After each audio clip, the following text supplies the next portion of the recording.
Alright, welcome back. Just trying out my new microphone here, trying to get some new audio going, so bear with me as I adjust levels and play around. As you can see, I've been getting the garden kind of started again. Haven't really done or found too many seeds yet, so we'll keep working on that. We have started the canola plant farm. We're going to need that for our Rotary Craft as we start to get into Rotary Craft, which is one of the things I wanted to do in today's episode. But I had just gotten done doing some mining, so I wanted to go ahead and bring some of this stuff back. And then we'll go ahead and take a tour of what's different, and then we'll be right back. So I'll explain this in just a moment. So one of the new changes, well actually let's go unpack everything, then we'll talk about changes. I was just doing a little bit of mining. I'm starting to set up a mining shaft, which I eventually want to turn into a Rotarycraft mining shaft, and so we can get some automated mining going, so I don't have to keep going out myself. So let's put some of this stuff away, and then we'll just talk about what we've got. So let me get rid of all this. So what you're seeing is, let's see, is that everything? A lack of real iron, if you're looking at the boxes here, because I've turned almost all of it into Rotarycraft iron. I don't know why I have silverfish scale or nuggets, but whatever. That all looks good. Let me just unload oh. I still got to find a better way to do this. It sounded like a cool idea when I did it, but I don't know if it's turning out that way. Put the salt there. Yeah, we put that away. I'm trying to keep my bags clean, which seems to never ever work. And I'll just put some bars. Well, maybe I'll keep the bars because we could use them for something else. Okay, so changes. Houses, in the changes, nothing changed in the house so far. I think I've left everything the same. I guess I did a flower pot. That's probably about it. I was thinking I could put a flower in that, but I haven't figured out how to do that yet, so I don't know. I was playing around with reeds to see what I could use reeds for. So the house, not too much changed. Still working on that's the original design, so I've liked it so much that I haven't really actually even changed anything. Still don't know what I'm going to do with this, as landing on here with Archimedes things doesn't work quite well, because these can be parts of ships, and if they're parts of ships, then it's a little tough for it to decompile, which is one of the things it did. Starting to kind of just groom in this area here. Probably turn. I actually want to do this with more steel and more modern looking stuff, but I started running out of materials. So that's changes. We're going to talk about Rotarycraft in just a minute. We'll come back to that. Here you see the helicopter we designed, or not designed, that we built last episode. Again, thanks to Lord Dakr for that. And I decided to make one that's a little bit smaller. This basically is a scouting helicopter. This is the little bird.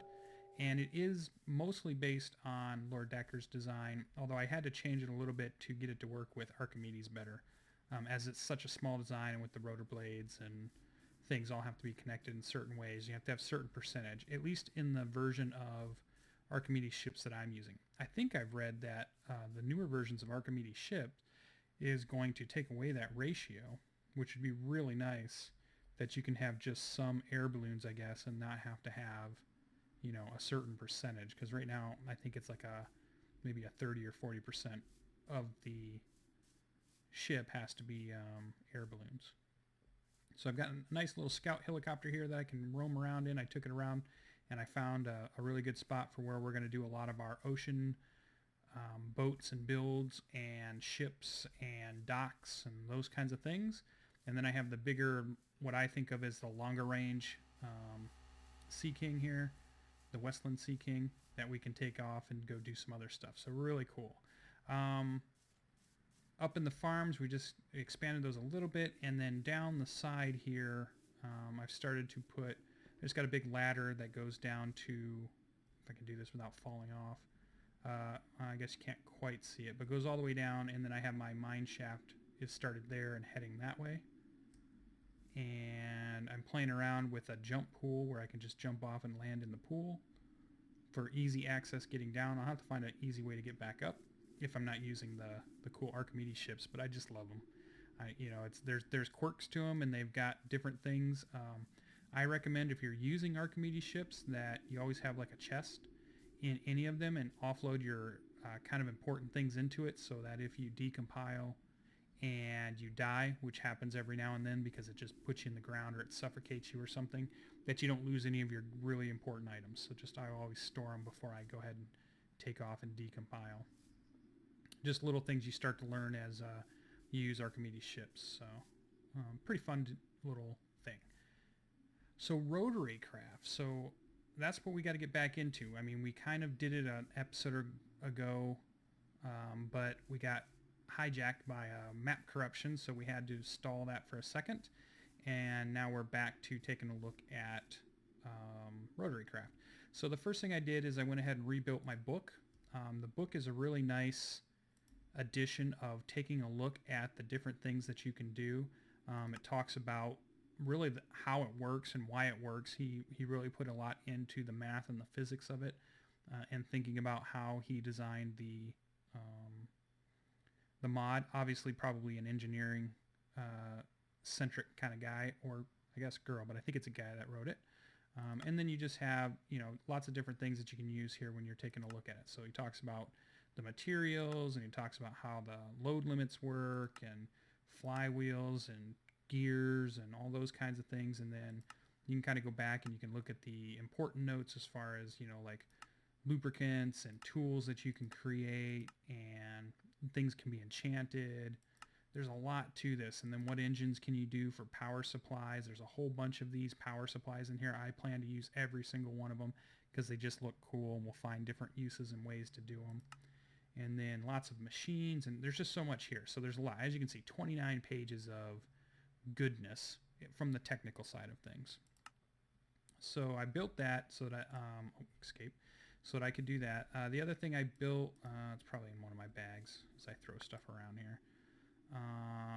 Yes, these two things. So I built the angular transducer, and I turned all of my iron into HSLA steel, which is used in a majority of the recipes that you're going to be using with Rotarycraft. So that's really kind of the stepping stone if you're getting into Rotarycraft, kind of the area you've got to go if you're doing it survival wise. I mean, if you're doing it creative, or you're just, you know, grabbing stuff that you want to play around with, then by all means use NEI to do those kinds of things. I'm going out gathering and just kind of running through it as if it's survival, gathering the materials. So I've turned all the iron that I possibly had. I used, first thing I did is I put it in my Tinker's Craft, so that kind of doubled my ore output. And then I used these. And these are basically blast furnaces made with stone bricks, and you can find the recipe just by typing that in. I'm not going to worry too much about showing you all the recipes. I really want to more focus on just finding unique ways to use things, you know, how to use the tools. So many tutorials kind of tell you, here's a blast furnace, you put iron in it, and it turns iron, you know, iron into steel. And then they show you the recipes and they move on. But I want to find other things that we can do with it. Or if I'm going to talk about it, I'm not going to talk necessarily about the recipe, but how we're going to use it. So doing that, I then played around with some of the things that just for fun that I could play around with. And I found something that was called a floodlight, because one of the things I wanted to do is not use torches as a lighting source where and whenever I can. And I've seen a couple of things in this mod that's going to allow me to do that. I need to get the materials together to do it. But what we have here is the floodlight, and then we created the most basic of all engines, the DC engine.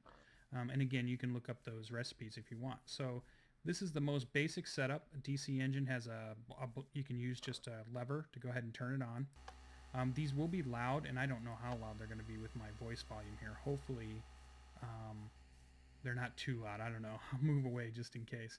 But as you can see, the floodlights. And so I've just attached one at the moment. I don't know if I'm going to experiment a little bit, and we'll see if we can run more than one off of the same engine. Do you need one engine per? We're going to take a look at all of that. But just to show you a practical use for it, here we have an engine and a floodlight, and it's lighting up the helicopter area. So this looks pretty cool. Not using any torches. So that's a neat use already of Rotarycraft. Pretty much right in the beginning. You can get to this pretty quick. I think if you're starting a new world and you are going to use Rotarycraft as one of your main mods, it's very hard to be the first thing you dive into. Hopefully I don't get attacked around here while I'm doing this. Because you need so much iron to start out with, and you need some, particular materials to build lots of the recipes. So to me, this is a mod that you get into once you've established your base of operations, once you've established a good mining couple of trips, maybe one or two, whether it's however you do it, that you went out and I think I started with, I want to say 3 stacks of iron, and that's when I made the decision, okay, I'm ready to jump into Rotarycraft. So at that point, that would be my recommendation, that you already have those materials and you're ready to go. And then from there, you can just really start experimenting with the different things you want to play with. So we're going to definitely dive into some of those. I'm going to go ahead and go sleep this away. I apologize if those engines are really loud. I won't be able to check the level until I'm done. I'm trying to do all of my recording at once to speed up my workflow. So my hope is all my levels are good and it doesn't blast your guys' ears out while I'm playing. So, and if it does, perfect. Just so you know, what I have got in is I just bought the blue Nessie microphone.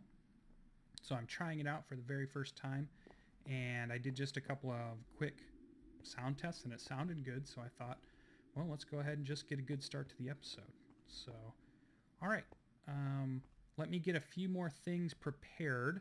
I want to get a few more materials that we're going to need for a couple more recipes so that we can go ahead and try a few more things out, and then I'll be right back and bring you guys back in, and we're going to dive into a couple more machines of Rotarycraft, I think, and we're going to play around with what we can do, and then we might even try to finish it up with another build of some sort. So give me a moment to gather materials and I'll be right back.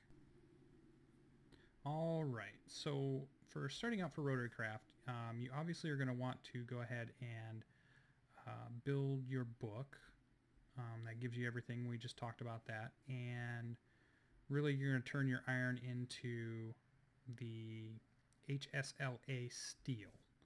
And from there, then you can go ahead and build some things. So one of the things I thought as I'm looking through here, it's hard to kind of tell where to start. And I'm sure you can find lots of tutorials. There's probably lots of quick ways to get to ore processing and stuff like that. And I'm going to eventually get to that.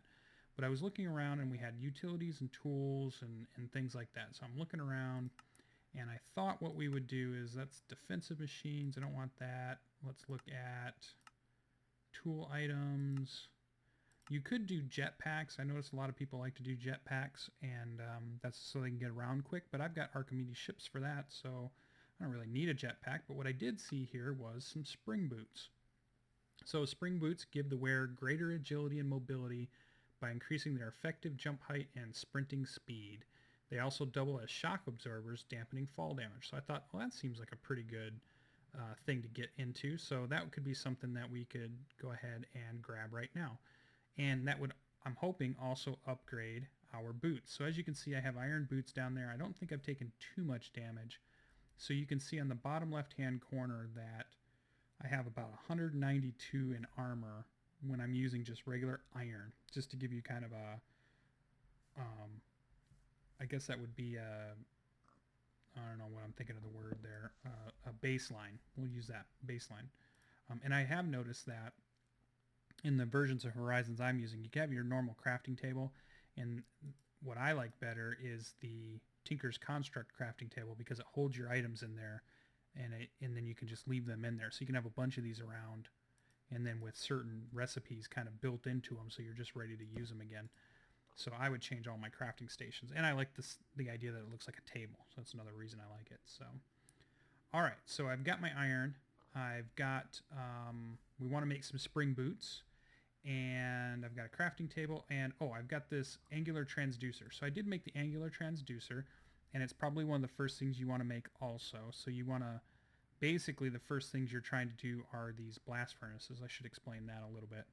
And then the book and the transducer, and eventually I'm going to build the screwdriver, I think, next. That's the other piece I still haven't built yet. So what this does is when you click on a machine, over in the left hand, kind of under the armor on overlay, you can see it gives you information about what you click on as far as rotary equipment. So in this case, it's telling me that these furnaces are up to 625 degrees, which usually the blast furnaces need to be heated to a certain temperature to go ahead and begin their operation. If I just right click on them normally, then you can go ahead and see a temperature gauge here that's showing you when it's ready to go. And it has to reach a certain temperature. It might even be just 625, and then it'll start to act. So obviously probably getting it higher might work, but I don't know if you want to go too high. You might want to check the book in case there's problems there. The blast furnace does work a little different. So how did I get my blast furnace up to that temperature? Well, what I did is I have a source block of, well, not a source block, but a bucket of lava that's sitting underneath these blocks. You want to make sure you keep anything away from that. I had my wooden crafting table near this and it caught fire, so make sure you have it around non-flammable materials. I'm sure there are probably ways to increase the temperature, but for now I'm just going to go ahead and just use a block of lava. Since that's easy to get, you know, a bucket you can go get pretty quickly within your first couple hours of gameplay, and you need it for the tinkerer stuff anyway, so you must have a source of lava at some point, so that makes this pretty easy to do. The key to this is you are going to need sand, coal, and gunpowder, but one of the nice things is it doesn't necessarily use up all of those during the process. It has a chance to, and you can look at the details up of that. But then what you do is you put your iron in, and the more spaces you have filled, the better chance you have for it to give you some bonus steel. So in this case it's burning through the steel, although I probably should save some in case I need regular iron, but we can always go get more. So it goes through and then it gives me, so it gave me 9. So that was just a normal, nothing too special there. And then we'll see, we'll probably have another 9. Every now and then you might get an extra. So we'll let it finish up. And good. So we have our 18. So I'm going to go ahead and use that. And let's see. So the next thing, let's use our transducer, angular transducer on our floodlight. And then it kind of tells you what power it requires and where that power is being received from and how much of it. And right now it's receiving 0. So a lot of those messages are coming up on the left hand side there. So once you get used to reading them, or you might want to turn off that armor overlay, which I haven't really figured out how to do yet. But you can see there's lots of information here. And you can even do this on the engine, and it shows where the output is, which is the red box. And then a green box would be an input. So like the light itself has an input. So I know that I can put the output to the input side, and then everything's going to work fine. And that's going to become more important when I start transferring power from where the engine is to where I need it. Because eventually you don't really want to build an engine right next to everything that you're powering. The idea might be is that your engines are in one spot and then you move that power to where you need it. And that's kind of the fun part of Rotarycraft, is we're just getting into it. So DC engine, the very first engine you can build, very basic engine. Let me bring up my other list here just a second. I wrote down, well, let me see. Let me pause just a moment, and I'm going to get my list because I wrote down some numbers that you might be interested in. So give me one moment. Okay, I went and grabbed it. I also went and slept in the bed real quick so we had daylight again and we didn't get interrupted by mobs, as we are definitely on survival and creepers can typically blow a lot of holes into things. So let's get back over. So sun's starting to rise. Perfect. Okay.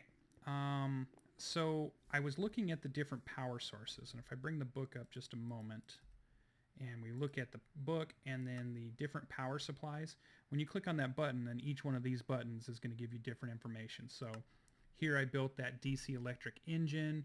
It tells you about what the output is, what the torque is, what the kilowatts of power are, and then the wind turbine and the steam engine, and there's the gasoline engine and all these different cool engines, and we're going to try them all out because they just sound so cool. Turbines and solar towers and gas turbines, micro turbines, all that stuff. So while I was building those, you can really find some different things that you're looking for there. And as you can see, the DC engine was one of the first ones that I built. Now when I looked at the engines and I went through all the recipes and I was writing down how much HSLA steel you're going to use. And you might use a few other materials here and there, like sometimes you might need gold or you might need some other things, but those are going to be easier to get. The big drain for this mod is the iron, which you turn into steel. So I did a little calculation, and these are rough numbers. I could have gotten a little bit wrong because sometimes you make a gear and you use, you know, like 3 HSLA bars, but then you get 3 gears. So really, to me, that equates to 1 bar per gear type thing. So you might have some extra parts as you go, as you begin to build things. The way I've organized them is looking at my chart here. So the ones that use the least amount of HSLA steel seems to be, the lowest one seems to be the magnostatic engine, which only uses about 7, but it uses quite a few other materials. I don't know how that one works too much. I don't know too much about it. You might just want to go through the book here. The next one that you would have would be the AC engine, uses 8. So there's an AC engine here that's really only using about 8 HSLA, and then you're using some other materials to build this AC electric engine, and you can find out about that. So if you're kind of low on iron, this might be kind of the way to go. So I'm going to try them out depending on, because you have a DC engine and an AC engine. So that's somewhere around 8 HSLA steel you're going to use up. The next one on my list, of course I didn't put it in any specific order here, except is the DC engine, which is at 11, about 11 HSLA steel that you're going to use. So to me, that's very easy to get into. You can use a lot of those, but it's probably not, it's like the beginning tier engine. It's the very first one. I don't know if you'll stay with them very long. After that, the next in line, going up from 11, is probably going to be the steam engine, sitting around somewhere around 27 HSLA steel. And then you're going to move from there. You're going to get into the performance engine, which is like the gasoline engine here. That's going to give, you're going to use up somewhere around 32 HSLA.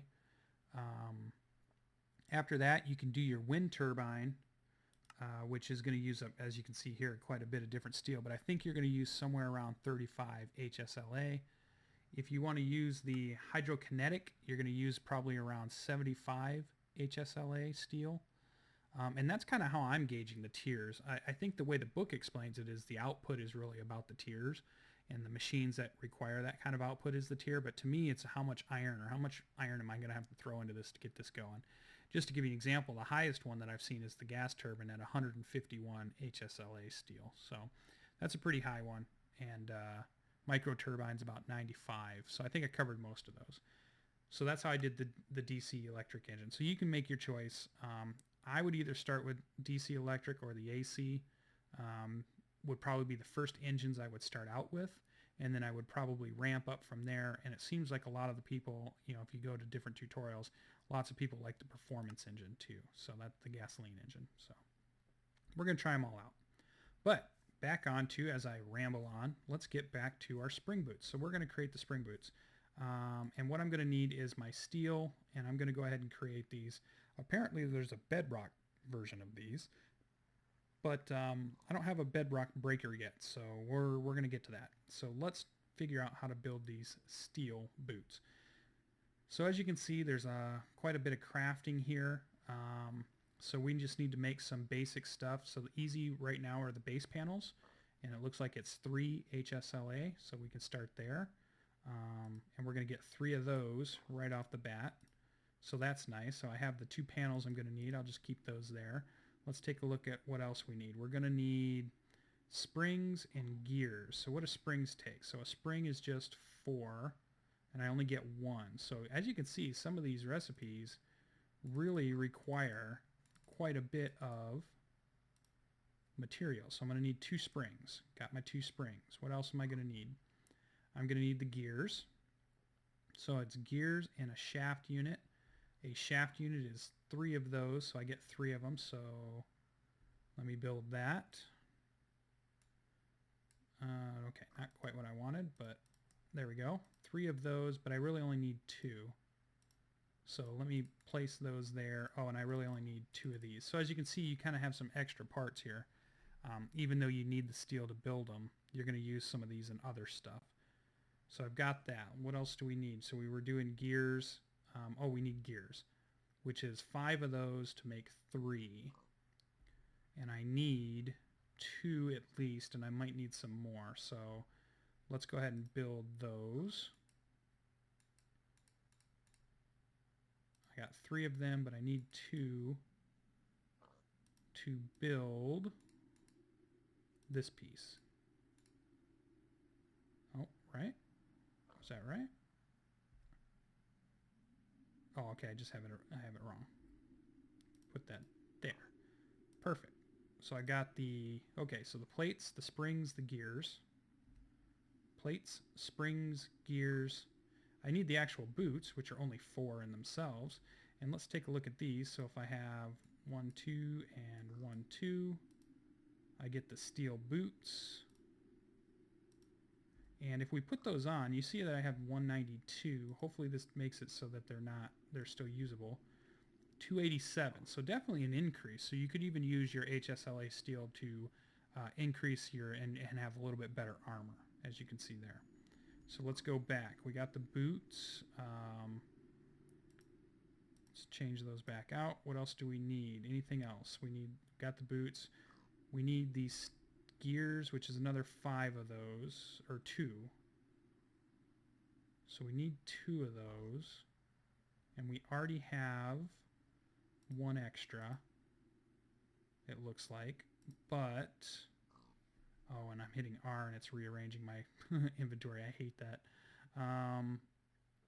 So we're going to have to build another one. I'm not going to have enough, so let's go ahead and build 1 more set of them. So I've got that and that. And there, we should have enough now. So let's take a look at our recipe one last time. We use a little question mark here so we can see. So we've got our boots, okay, our plates, okay, our springs, looking good, our gears, and 2 regular gears. And what we had left over from building those was 2 gears, a shaft, and a panel. We're still doing pretty good on our iron, and oh, wait a minute. We don't have the object here, and it might be because of the boots. HSLA steel boots.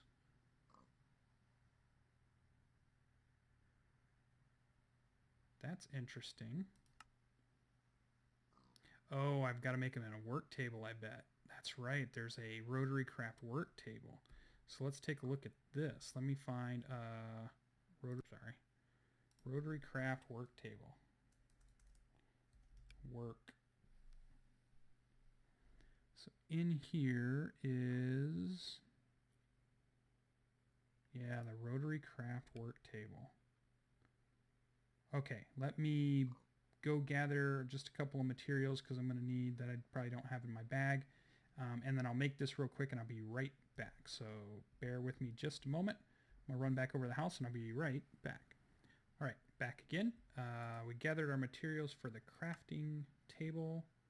Is that mentioned in here? It's not under tools. Is it under...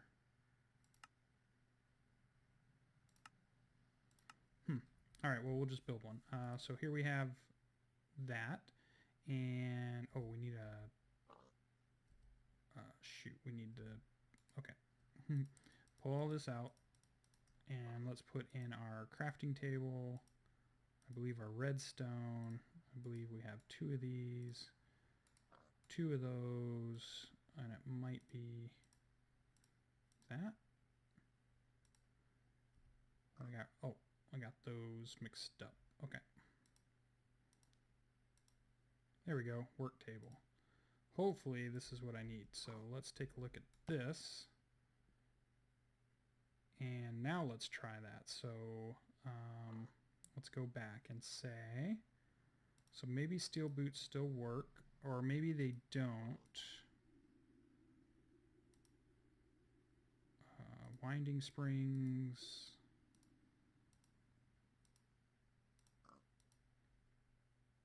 All right, let's get back to the boots here. It's going to get dark on me. So I want spring boots. There we go. Okay, so HS, so maybe I still have to make the boots. So let's try that first maybe. Let's see what happens when I do this and this. There we go. HSLA steel boots. Take a look at this. Okay, the question mark doesn't work there, so I need to pay attention. Gear spring plate. So plate spring gear spring boots. We got them. We can put them on.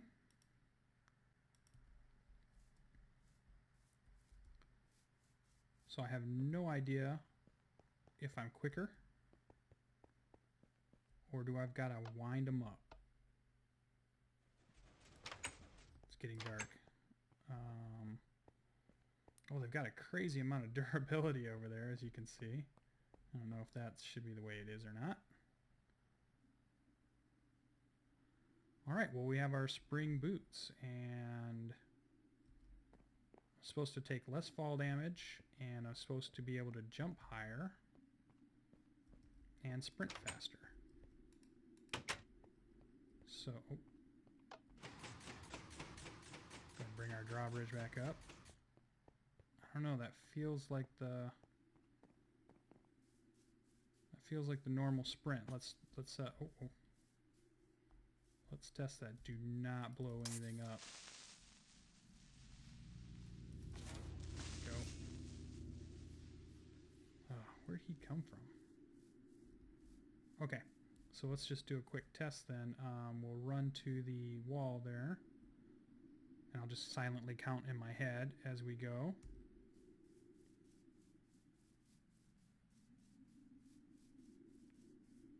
So at 10 I hit the wall, and then I'll take them off and see what we get when we do the sprint. So maybe it's not dramatic, maybe it's not like a magic item. Okay, so we start right here, and I'll count silently again.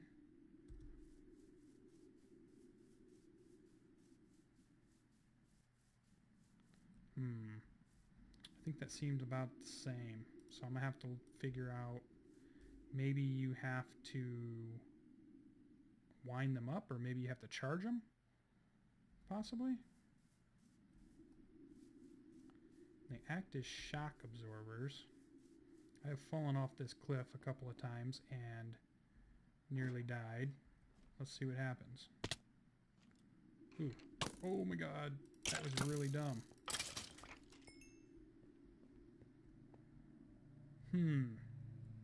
I don't know. So, okay, I'll have to find out about it. It's not doing what I thought it would do, but spring boots. So maybe I've got to put a spring in them or something, or some type of energy. I will find that out, but for now we'll move on, and let's get some materials gathered together, and we're going to do, I think we should do another build of some sort, so I'll bring you guys right back. Stay tuned. Okay, I did a little more research, and of course they're spring boots, and they need to be have some energy applied to them using basically a spring. So it looks like we're going to need to build something else here. So I was looking around, and I found this coil winder, and I believe it builds up coil, which puts energy into a coil, which then allows you to move that coil into other tools and machines. So we need a coil winder that's going to wind up coils, and then we're going to use those coils and put them in different things, like automatic screwdrivers, or, for instance, our boots. So let's go ahead and build this. This doesn't look too hard. We can make that pretty quick. So let's get to our crafting table, and let's bring up the coil. Let's just put in coil here so we get to the right thing. And let's go ahead and see what we got. So we've got the coil winder, and we're going to need 2 gears, a shaft unit, and some base panels. So we knew base panels. I have one, but I'm going to need a couple more. So now I have my panels. I'm going to need the shaft, which I have. You guys can keep all your jokes to yourself. I'm going to need the 2 times gear, which is made from 2 gears and 2 shafts. So 2 gears, 2 shafts. So I need, okay, so I need a few more of those. It looks like we'll be using these quite a bit. And I believe it would be like that and like that. Nope, did I? 2 gears, 2 shaft. 2 gears, 2 shaft. There we go, the 2 times gear. So 2 times gear, plates, and 2. So it looked like it was this and this. My 2 times gear, my base panel, was it these 2? Oh, does this have to be built in a work table also? It does, work table. Okay. So I need to start using my work table more, obviously, is the issue here. All right, so we're closer. Let's try that again. 2, 3, 1, and the 2 times gear. There we go, we got it, the coil winder. So now I assume we'll have to put down our coil winder, and we'll have to crank that up. I suppose right here is fine. So this is where the input's going to be. So we need an engine, and I have some extra engines. So let's go ahead. I think if I... nope, to do that. Okay, so the red box is the engine output. Remember, the green box is the input. And it does require a lever. So do we have a lever? Of course not. So we need a stick and a gobble. There we go. Stick and gobble. Lever. Perfect. Throw my food around. Okay, so this, again, this could be loud. I apologize. Turn this on. And I assume that if you put a spring in there, then it will wind it up. So now I need a spring, right? So let me move away from that so it's not so loud. And we need just a regular spring, tension coil, gold coil. I guess it's just a, I thought it was just a spring coil, maybe. I think it's one of these things here, the wind springs. Gotcha. All right, so to build that is 4. Okay, easy enough. A lot of crafting, so sorry about that. But I thought this was a neat thing. I think what you will find with Rotarycraft is there is a lot of crafting. So now can I put that in the input mode? Okay. Can I turn it on? Let me turn my sound down just so it doesn't blow you guys out. We'll just bring it down pretty far here. So you can see the little spring in there. Now this is the basic engine, so this is probably going to be pretty slow. Operation time. I don't know. Let me see if the transducer will tell us anything. So if we click on it, it shows us that it's receiving that. Okay. And if we click on it, is this getting any... So that looks like a 4KJ. If we check it again, is it a little bit more? Nope, 4. If it moves to 5, then we know it's doing something. Or maybe that's all it can actually put into it. Maybe it can only hold the amount of power that's being...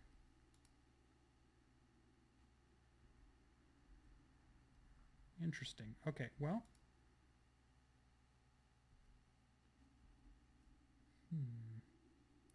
Did I have an extra one? Let me do another one. So we had this. Oh, okay. That's all messed up. There we go. Yeah, so this one has 0.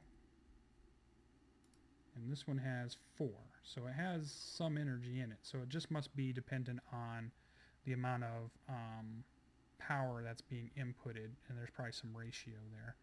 So I don't know if you leave it longer, if it will eventually go up, but let's pull this out. So that one's a little different than this one. Let's put it in our crafting table here. So we have the boots, we have a slightly wound up spring, and then we have our boots. And now it looks like we have to wind our spring again. So let's see what we get. There we go. That's what it's meant to do. All right. Uh-oh, armor charge is low, 4 kilojoules. So I bet it uses up energy pretty quick. And but now we can kind of see what it's supposed to do. That's much better. Okay, so I'll find out how to ramp this up so that we get more power and energy out of it. But there we go, spring boots.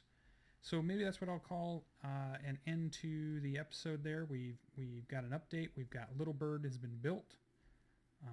Thanks to Lord Dakr for a great design, although I did modify it a bit to make it work with Archimedes ships.